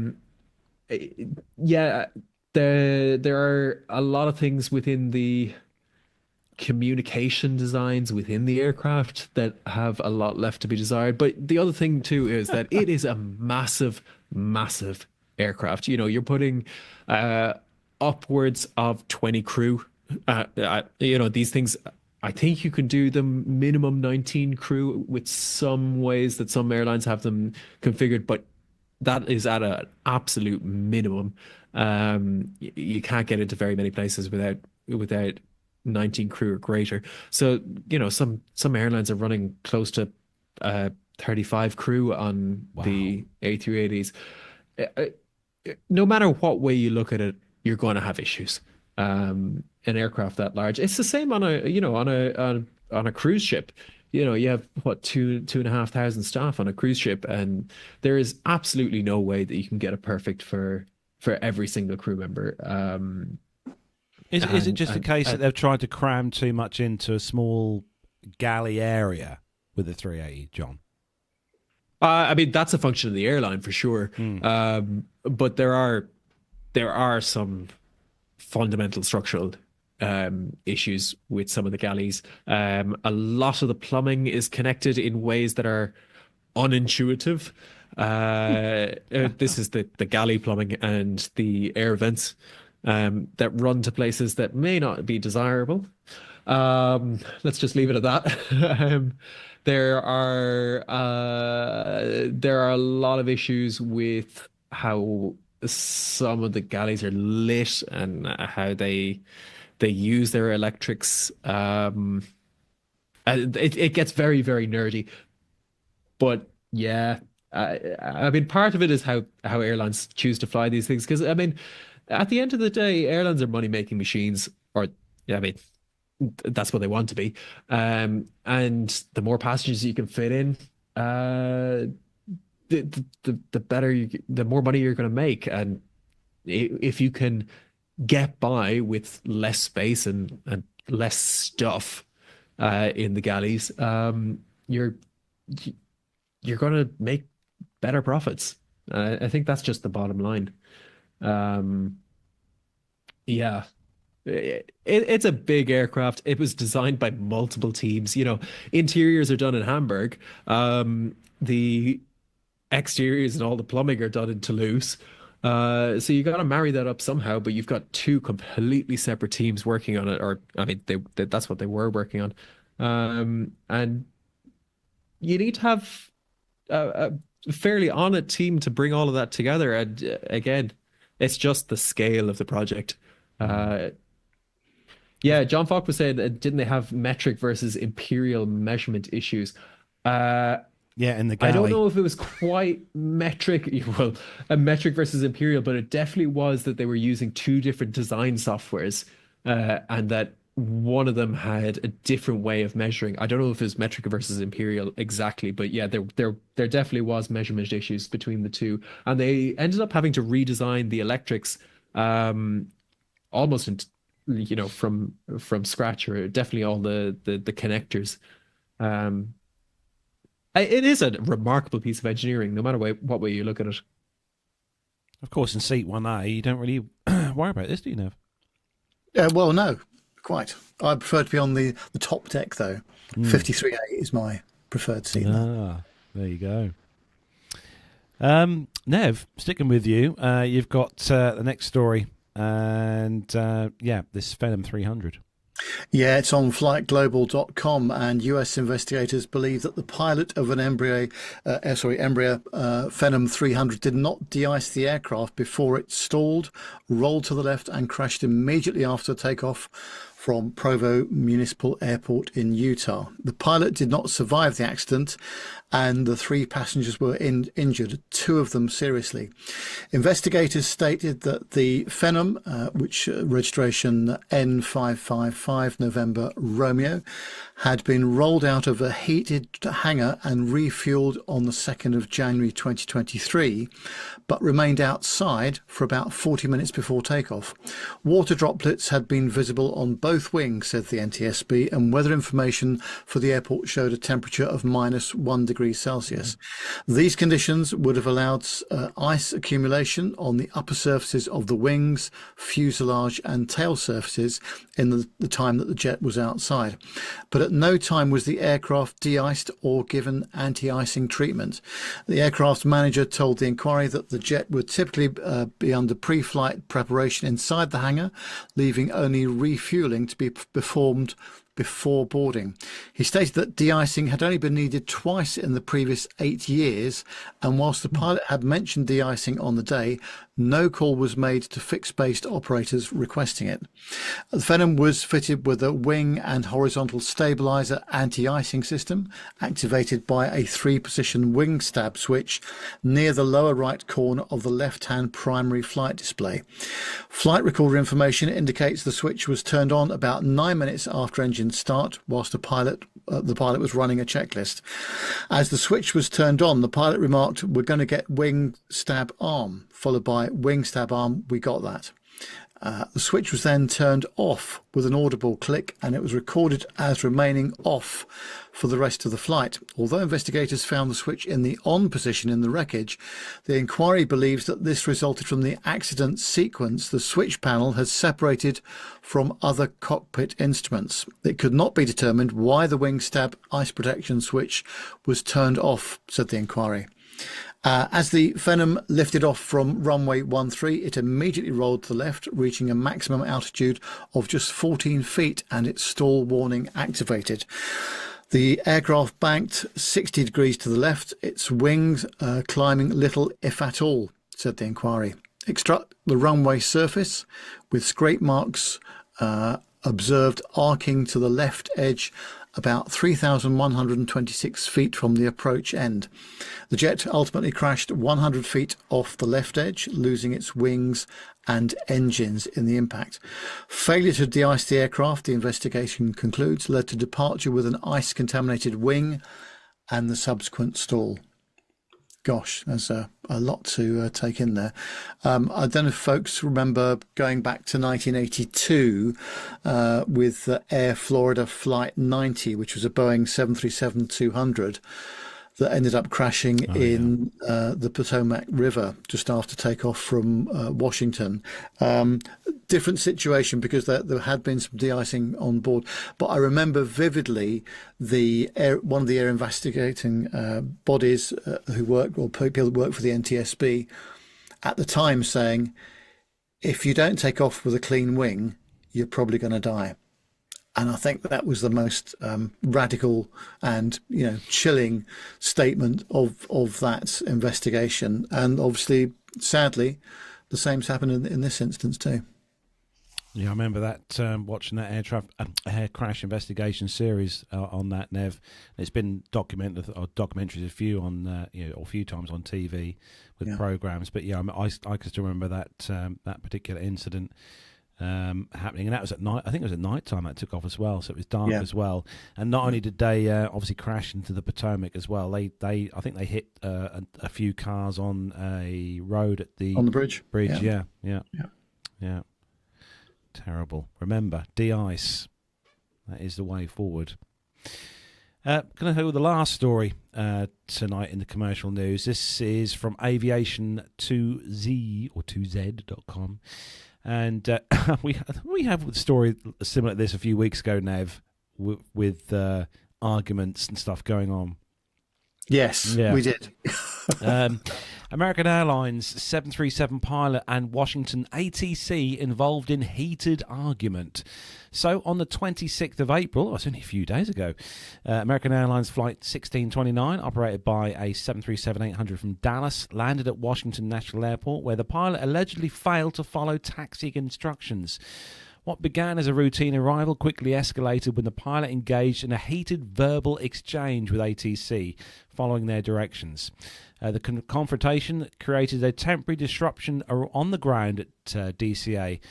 This marked an unusual breakdown in the typical structured communication protocols between flight crews and tower controllers.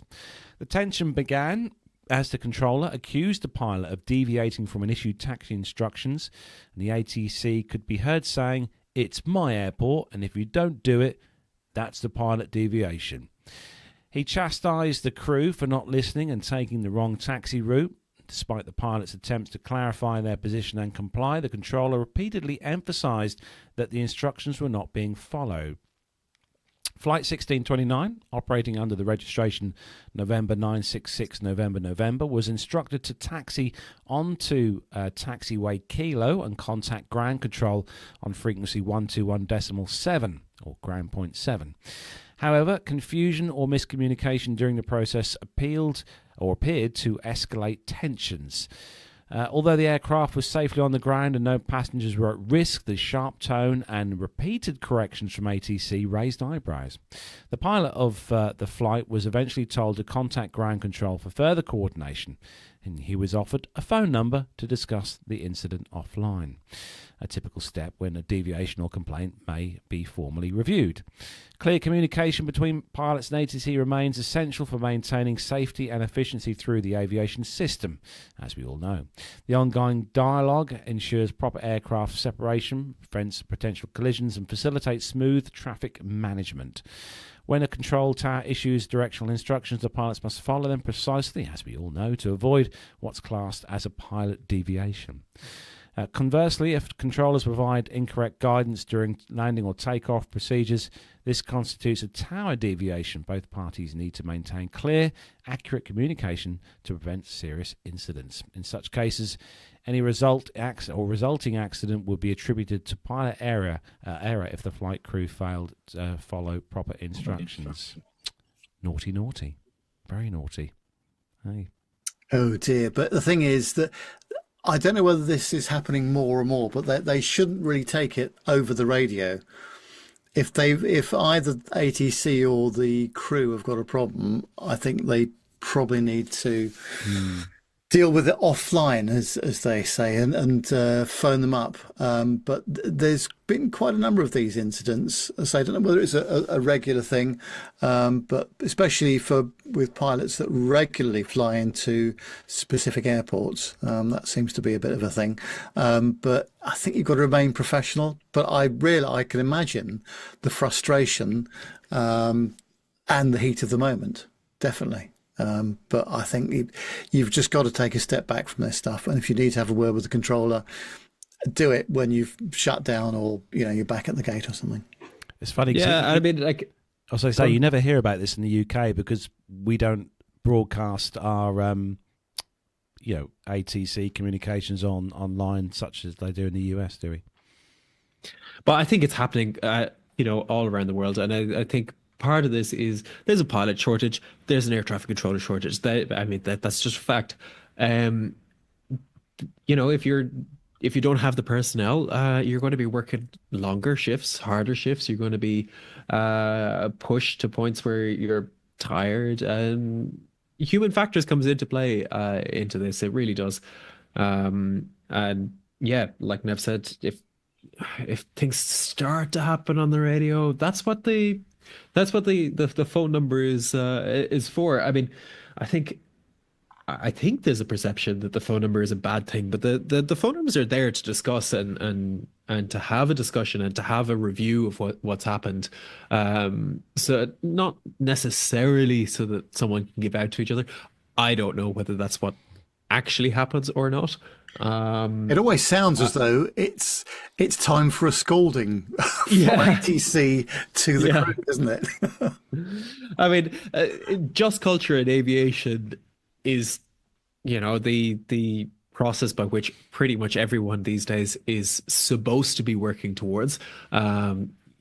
Fix the issue, not scold the participants is kind of the whole thing.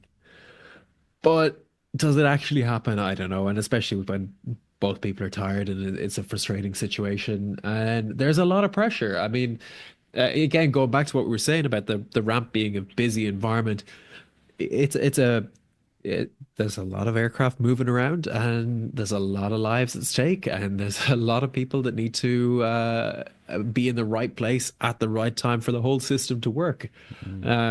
So yeah, I can definitely see where frustration is happening on both sides, Yeah. No. Richard Adams says, unless you're the CAA and then everyone else is wrong. That's true. I can't speak to that personally, but yeah. Right, moving on with the next part of the show then, Nev, handing things over to you. Yeah, it's one of our favourite parts of the show, of course. It's the retro airline ad of the week. And this week we go back a few years to when the video quality was sketchy, to say the least. But the business class offering from Turkish wasn't. You're flying to Turkey on business. For some unexpected reason, you missed the flight of your choice. It may be your lucky day, the day you discover our national airline. Turkish Airlines. Enter a new world of travel and enjoy the widest business class seats of any Airbus in Europe or the Middle East. Turkish hospitality, fine champagne and wines, and a superb international cuisine combined to make your business flight a pleasure.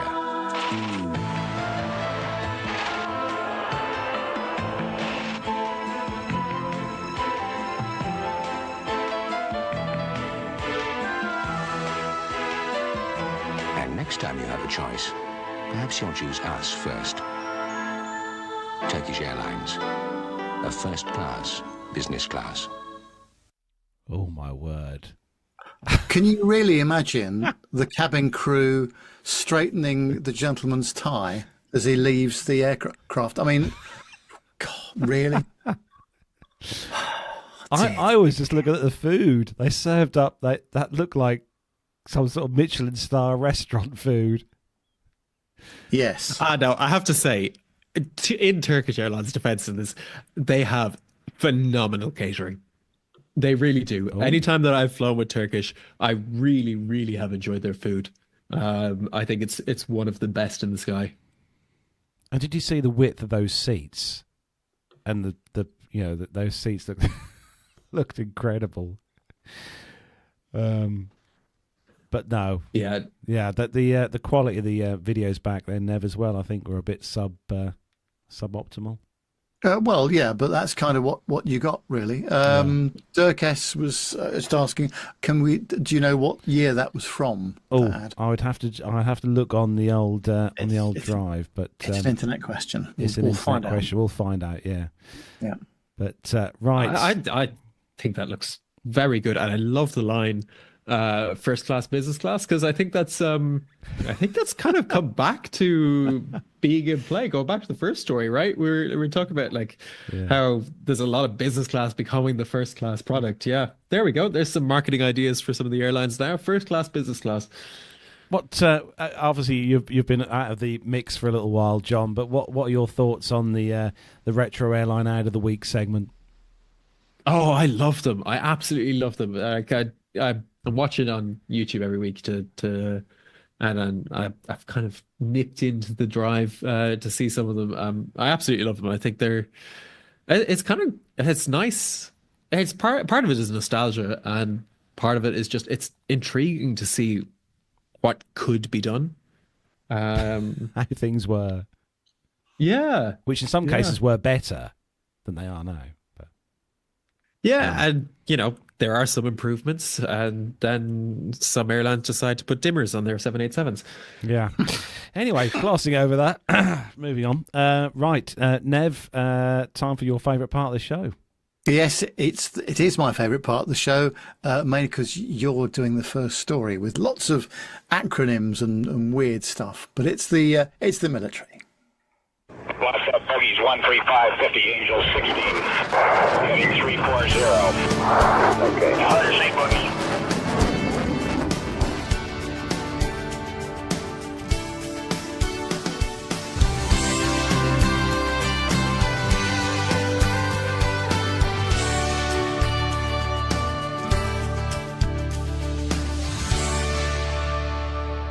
And this week's first story comes to us from flightglobal.com.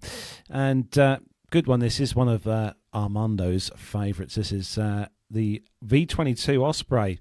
The rotorcraft manufacturer Bell expects to deliver the final CV-22 variant Osprey tilt rotor for the US Air Force in the coming months as the company moves toward winding down production of the pioneering aircraft. The concluding CV-22 example is undergoing final assembly at Bell's tilt rotor assembly line in Amarillo, Texas. Its delivery will mark the completion of the US Air Force's program of record of 56 Ospreys. They said as we reach this milestone of CV-22 production, we embark on the next chapter of our journey as we transition from full-rate production to fleet-wide sustainment, says Eldon Metzger, Bell V-22's program director. The Air Force is the first of USA's 3 V-22 operators to complete its Osprey acquisition. Although Bell says it continues to produce MV-22s for the US Marine Corps, that fleet is nearly complete with some 348 examples in service in the medium lift role. New Osprey production is currently set to continue through to the end of 2027, primarily churning out CMV-22B Ospreys for the US Navy. These will replace the long-serving Grumman C-2A Groundhound fixed-wing turboprops on the carrier onboard delivery role, resupplying the Navy's floating airfields at sea. The US Air Force's CV-22s provide long-range infiltration and exfiltration support to Washington's various special forces, increased fuel capacity compared to the standard MV-22 gives the Air Force variant additional range needed to support those unique missions. The CV-22 holds the distinction of supporting the longest distance hostage rescue flight conducted at night by the US military, a 2020 sortie in Africa involving the US Air Force's 58th Special Operations Wing. The aircraft has a checkered safety history, though, including a high-profile crash back in 2023 off the coast of Japan that killed 8 US Air Force personnel. The joint tilt rotor fleet has been repeatedly grounded for mechanical issues, most recently last December after a so-called near crash in the state of New Mexico. And as Osprey production winds down at Amarillo over the next 18 months, the site will begin transitioning to the US Army's next generation tilt rotor, which Bell also plans to assemble at Amarillo. 6 test examples of the aircraft are under contract, with the first low-rate production example set to enter operational service by 2020. Now, I mean, we've all got to admit, even you, Nev, it's a hell of an aircraft to see. It is. Watch. I mean, presumably you meant 2030. 2030, sorry, yes. Yes. About 8:30. You said 2020. Oh, but no, it's a phenomenal aircraft, isn't it? Absolutely unbelievable. And the stories that Armando used to tell us about, operating that aircraft and all its foibles and all the rest of it. Unbelievable, isn't it? Really, really incredible. But it's the end of an era, isn't it? Yeah, I class myself as being really lucky because I was able to go to Armando's retirement party at the base and have a tour on board the V-22 Osprey, which was quite a eye-opener, I will say, for someone who's not been in one before, to walk in through the back and up to the flight deck. It's definitely a sight to see inside, Nev, and some very interesting smells of oil. I remember standing inside that with what I can only describe as a very ill-fashioned drip tray underneath the central gearbox. Yeah, but I mean they work very well. We're lucky here. We have them flying over here all the time. We had them flying over here earlier on this week. A couple of them from our local base here. But absolutely incredible aircraft to see. So yeah. Well, Nev, you've got the next story. It's special news actually for this one because this is quite a big thing that's happening here in the UK. And I know that I think the social media there was the practice flights they had, I think, didn't they, Nev? I think you may have seen them over your neck of the woods, possibly. Yeah, this is on the RAF's site, and it says the aircraft, including Typhoons, A400M Atlas, C-17 Globemaster, Rivet Joint, and Poseidon, took to the skies to practice the formations which will form part of the VE Day 80 celebrations. The full fly past will see 23 aircraft, including the iconic Red Arrows and the iconic Lancaster bomber from the BBMF, Battle of Britain Memorial Flight, as they put on a spectacular show over London. The formation flew over RAF Cranwell's iconic College Hall, which stood in for Buckingham Palace. The first aircraft of the fly past flew over College Hall at 13:45. The display was reviewed by Air Vice Marshal Mark Jackson, who is the air officer commanding the RAF's number 1 group. He was in attendance as the senior responsible officer for the flypast. Well, subject to weather, serviceability and operational commitments, the flypast at 13:45 on Monday the 5th of May, which is this coming Monday, will follow a military procession involving more than 1,300 members of the UK Armed Forces, uniformed services and young people. Now, the interesting thing is that this flypast, just have a look at it on their website or have a look at any social media you can get your hands on. The actual fly past is going to go straight over your house, Carlos, and straight over my house, hopefully, as well, weather permitting. So better get your big lens out. I am going to be definitely getting my big lens out, Nev, that day for sure. I know when I saw the posts online on social media, there was a few people who posted like a graphic chart of the flight path. I don't know if you've seen it online, Nev. I know quite a few people posted it on social media of the corridor, I should say, of where these aircraft will be flying. It was really good to see that they were coming over here because, albeit we live in an area here in the east of England where we do get a lot of military action, there's also times where we have displays or aircraft flying over, and we miss them here. They always tend to skip East Anglia for some reason, and I don't know why. Well, make sure let's hope the weather's good, which I think it looks like it might be. Yeah. For next Monday, and look skywards from where you are and see if you can see them. And I'll see if I can get some pictures of when they're coming over my way as well. I will definitely get the big lens out, make sure the batteries are charged, and get everything ready for that day. And I'm just looking forward on the weather thing at the moment. Oh, what a surprise. Oh, what, thunderstorms and low cloud base? 11 degrees Celsius highs with a 61% chance of rain and 88% average cloud cover for Monday. Well, yes, let's see where we are on Monday, because this far out, it's not always that accurate, is it? So let's see how we get on.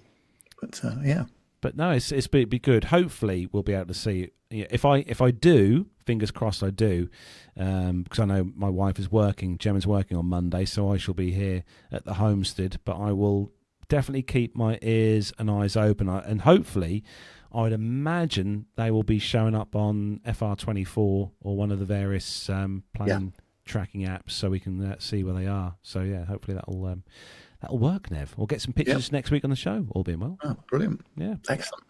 Right, now, Nev, we are off to some really good air shows this year. Looking forward to all of these. But where are we heading off to this year, Nev? First of all, we're going to the Duxford Summer Air Show, Saturday, June the 21st at the Imperial War Museum in Duxford.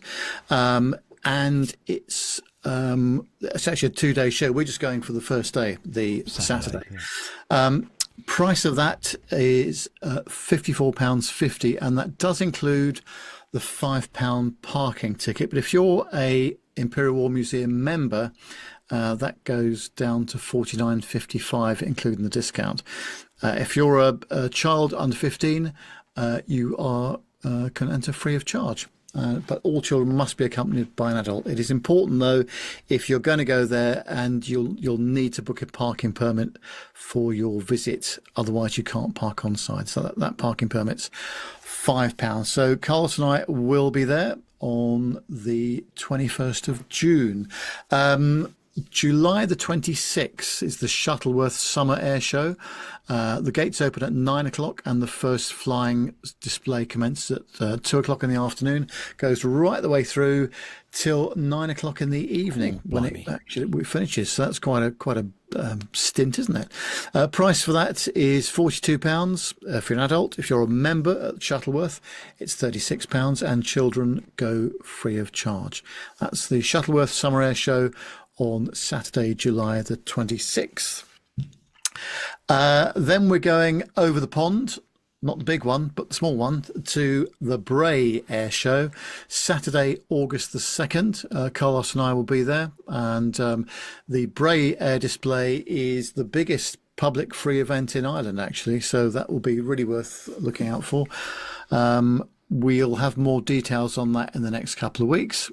Then on the 30th of August, we're going to Beccles, which is the PTUK summer meetup. Details for that to be confirmed, but we'll come back to you with information when we have it.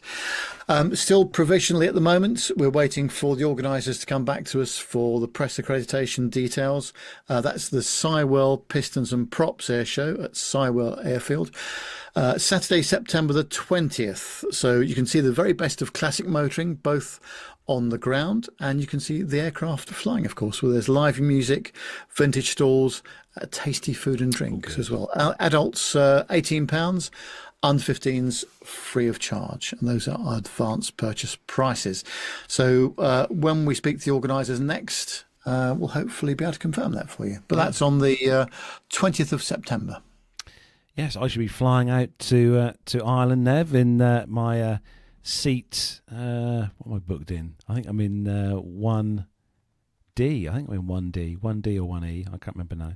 I didn't fancy 1A after my experience flying from Stansted with Ryanair and sitting in 1A and getting a wet knee because it was raining. Yes. So I shan't be doing that again. No. That's the shower. Yeah, the free on-board shower. In-flight shower. Yeah. You must know that. With 1A in Ryanair. You must know that, John. I literally sat there trying to pull my knee in as much as I could, in the seat, shuffling through, and the rain was lit. I mean, it was, to be fair, it was absolutely pouring that day. But I won't make that mistake again. It's nice. On the plus side, it is pure water. It is just condensation. Yeah, but don't get me wrong. Well, this is when the door was open. We were on the ground. It was raining. But right. It's not the air conditioning system. No. This was on the ground while the boarding process was going, and it was absolutely heaving down with rain. But rather than kind of Stansted, the gate is like it's gate 6 million. It's like a 10-mile walk. To the gate for Ryanair with Stansted, but yeah, it was just a bit of a damp situation. But I will say, once the door is shut, you have a ton of leg room. It's it's nice to stretch your feet out. But yeah, I'm looking forward to meeting up with you, Nev, and Mrs. Nev as well, because she's also going to be there on the road trip with you. So yeah, I'm looking forward to that, and we'll get to meet up with listener Alan White, won't we, Nev? Yeah, absolutely. So, I'm bringing the car over, so that'll be great. So we can do some travelling around whilst we're in Ireland for a few days. So I'm very much looking forward to that. Bray Air Show is absolutely fantastic. It's definitely one of the best that I've seen. I was there, ages and ages and ages ago. But yeah, they put on some great displays. Aer Lingus normally has some sort of fly past. With some or both or as many aircraft as they can. It's a good show. They had one that was in Ireland that was a really, really good show, and I don't think it's still going. And it was basically down the Liffey, down the river in the centre of Dublin. So they did kind of a fly past the whole length of the city river, and that was amazing. That was absolutely spectacular. But I don't think they do it anymore. It's a pity. Safely. Probably the Irish Aviation Authorities got involved with that, I would imagine. Yeah, it looked kind of cowboy. Yeah. It's in the chat room, Nev. Dirk S. Still contemplating going to Bray. Need to start looking for flights and accommodation. Yeah. I actually, on that note, Dirk, I did manage. I mean, obviously Dirk's flying from a different country, but the flights that I got for flying out were really cheap with Ryanair, really cheap. But you have to search quite a lot, Dirk, because the accommodation, as Nev will know and as John will know as well, the accommodation in Ireland, depending on where you go, it can be quite expensive. Yes. And Bray is not a cheap area. Yeah. John Falco in the chat room has a question. Do airports have a different charge depending on how far a gate is from the center? Answer to that is yes and no. Yes, in that they're probably going to have different rates, but no, in that the actual reason is probably more to do with the function of who is buying the spaces at which gates and how many aircraft they have coming in at a time and what their bargaining power is. It's always the Malta flight. Every time with Ryanair, they pick the furthest away gate possible at Stansted. There also is one things to do with where you're going as well, because certain airports have certain security requirements. So, notwithstanding all of the cash that you can put into buying a gate or renting a gate space, you have to make sure that the gate that you're going out of has the correct security requirements for where you're landing into, and customs requirements as well. Like, for example, when you go from Dublin to Stansted, you will always get a bus into the terminal, and that is because there are no border checks required between the Republic of Ireland and the UK-ish. So they don't need to go through the rest of the airport.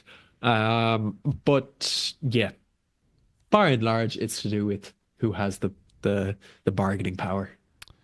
And just quickly before we wrap up the show, Jonathan Warner is saying, Nev, hope I'm going to join you at Duxford. Need to check it doesn't clash with the wedding he's going to. So my advice, Mr. Warner, is to bin off the wedding, because air shows are far more important than weddings. Who is scheduling a wedding? I'm sure the bride and groom won't have any issue with that at all. No, there we go. Just if you want an excuse, Mr. Warner, just say that Uncle Nev and Carlos and John said that you had to go to the air show because it's a very important thing. That's our permission. There we go. Right, yeah, Nev, we'll write you the permission slips. Nev, where can our glorious listeners find out more about us online? Yes, on the socials, of course, it's Facebook, X and Instagram. Just search those platforms for Plain Talking UK. You can email the show, podcast@plaintalkinguk.com, and our website, www.plaintalkinguk.com as well. That's currently going to be refurbished soon, I understand. We've got a new WhatsApp number, which we mentioned previously. It's +44 7446 975 214. That's +44 7446 975 214. And you can subscribe to our YouTube channel, of course. You'll get notifications when we go live, and you can help shape the conversation of the show by joining us in the chat room. Just go to youtube.com and search for Plain Talking UK. You can also become a Patreon or a PayPal donator for the show as well, if you're able to assist us at all with our running costs, media hosting costs and what have you. Just go to plaintalkinguk.com and the details are there. And Richard Adams has got the perfect comment in the chat room following off from that. Surely they can have the reception at Duxford. There you go. Sorted. There we go. I've already volunteered just to do some of the audio work at the reception. Oh, there we go. Brilliant. And Dirk we definitely know some DJs. Dirk S is following up. Flights are around €300 round trip. Yeah. A bargain.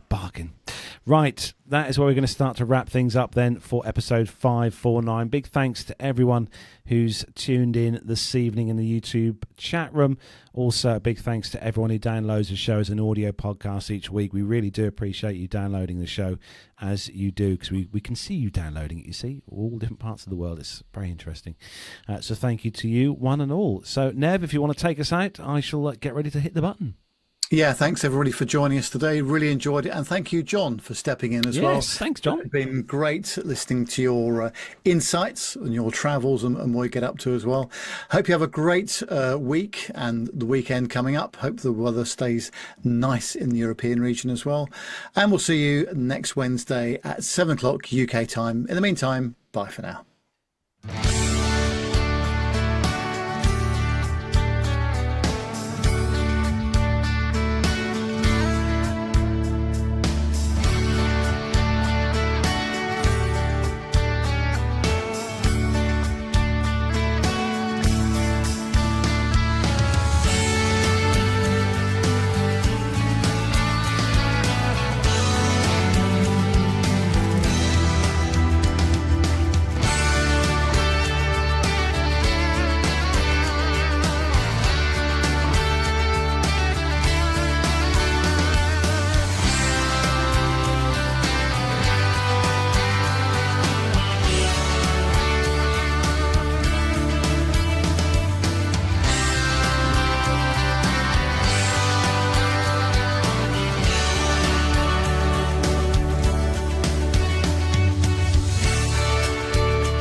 And that's a wrap. Lovely. My goodness, we caught that one close, didn't we? I think we've done too bad. That was, I think we were bang on did. Target. Yeah. I think That was good. That was very good. Great fun. Good discussion this evening. It's always good. So thank you. Yeah, it's nice. It's nice when you can join us, John. It just adds that extra pizzazz to the conversation. Well, it adds something. I'm not too sure if it's pizzazz, but Well, everyone just loves to see the animated character. That's why they tune in. yeah. Well, it's not working quite as well. The technology is not quite working with me today. Had some hiccups before we went on air, but yeah, I'm glad it got at least something working. Right. Excellent. We better say goodbye to all the YouTube fans and lovely people in the YouTube world this evening. We are going to go off now and enjoy our merry selves this afternoon, or this evening, I should say. Have a good weekend, whatever you're all up to. It's a bank holiday weekend here in the UK, as you probably all know. So we'll be enjoying ourselves Monday in the 16 degrees Celsius temperature. And John waving his hand, look, with the 16-degree temperature and 88% cloud cover. So looking forward to being able to take pictures of absolutely nothing when the Royal Air Force flypast happens. But yeah, thanks again, John, and thanks, Nev, as always, for joining us this week. Much appreciated. And actually, John, I think you should say the final goodbye this evening. Right. Well, thanks for having me. It's been an absolute pleasure. Thank you to everyone in the chat room. It's been so good interacting with you guys all. And yeah, let's do it all again next week.